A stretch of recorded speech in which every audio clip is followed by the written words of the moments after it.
నమస్తే, నేను నాగశ్రీ డైరీస్కి స్వాగతం. ఇప్పుడు ప్రస్తుతం తంజావూరు పెయింట్ ట్రెండ్ నడుస్తుందండి. బ్లౌజుల పైన, శారీస్ పైన కూడా ఈ తంజావూరు పెయింట్ అనేది పెయింట్ చేయించుకుంటున్నారు. ఇక మన దేవుడి మందిరంలో తంజావూరు పెయింట్ తోటున్న దేవతామూర్తులు పెట్టుకోవడం అనేది ఎప్పటి నుంచో వస్తుంది. అది కాకపోతే కొంచెం ఎక్స్పెన్సివ్ అని చెప్పేసి ఆ ఇష్టం ఉన్నవారు మాత్రమే ఆ తంజావూరు పెయింట్ ఫోటో ఫ్రేమ్స్ అలాంటివి తీసుకుంటారు. అయితే ఇప్పుడు మనకి ప్రస్తుతం శారీస్ మీద, బ్లౌజుల మీద ఇలా తంజావూరు పెయింట్ అనేది మనకి ట్రెండ్ అయింది కదా.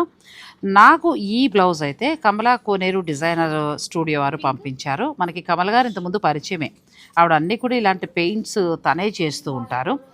బ్లౌజ్ పైన నాకు బ్యాక్ వచ్చేలాగా చేయమంటే నాకు ఇట్లా అన్ని శారీస్కి యూజ్ అయ్యేలాగా ఆవిడ ఇలా చేశారు. ఎంత బాగుందో చూడండి, ఫినిషింగ్ అంతా కూడా చాలా అంటే చాలా అందంగా చేశారు. మీరు ఈ శారీస్ పైన లేదు అని అనుకుంటే మీకు నచ్చినట్టుగా కావాలంటే కస్టమైజ్ కూడా ఉంది. మీకు ఎలా కావాలంటే అలా మీరు చక్కగా ఇట్లా తంజావూరు పెయింట్ చేయించుకోవచ్చండి. నేను స్క్రీన్ పైన కమలా కోనేరు డిజైనర్ స్టూడియోకి సంబంధించిన నెంబర్ కూడా ఇస్తాను, మీరు వారిని సంప్రదించవచ్చు.